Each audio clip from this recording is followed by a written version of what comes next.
verir uşaqlar? Qar yağır, havalar soyulur, qar yağır.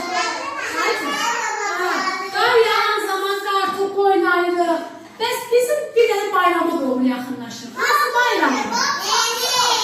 Yeni, aferin, yeni. Yeni il deməli qış fəslində. Və hansı ayda olur? Dekabr ayında. Dekabrın 31-i Dünya Azərbaycanlarımızı, yəni həmrəylik günü kimi qeyd edəcəyik. Həmrəylik günü nə demək uşaqlar? Yəni birlik olmaq, bir olmaq, həmrəy olmaq. Bizim 31 dekabr dünya həmrəylik günümüzdür. Və biz hər yerdə 31 dekabrı yeni il bayramı kimi qeyd edirlər.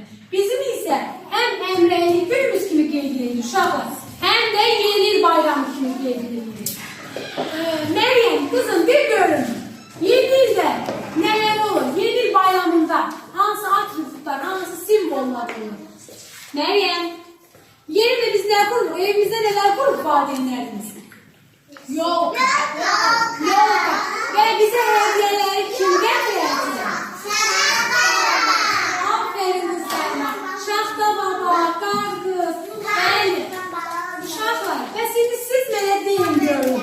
Yolkamızı, başqa adı nədir?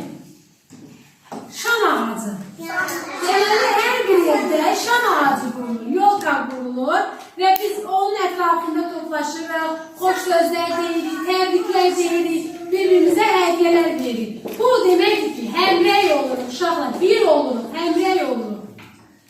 İndi siz mənə deyin, bizim həmrəyliyimiz hamısı uşaqlar, bizim bu nəyimiz nədir?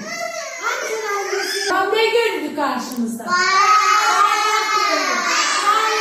Bayrağımız neçə renkdən ibarətdir? Say görün güneş onlarla hansı renklərdir? Hansı renk? Yok. Mavi, kırmızı, yaşıl. Yine hamı bərkdən desin bir də. Gelin bir de bu zaman dansında danışaq. Hamınız deyin. Hamınız deyin.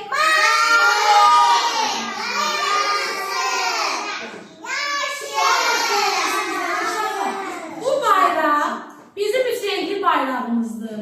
Ve bu bizim Azerbaycancının, devletimizin rəmzidir, simvollarından biridir. Bayraktır, getdir.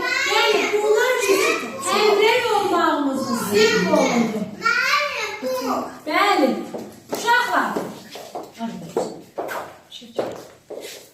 Bu isə 31 dekabr Dünya Azərbaycanlıların həmrəylik günü və yeni ilə bağlı hazırladığımız balaca bir nədir? Simvol kimi hazırlamışıq bunu. Və bunu sizə göstəririk ki, burada həm bayrağımız əks olunur, həm qışa aid olan qarımız əks olunur,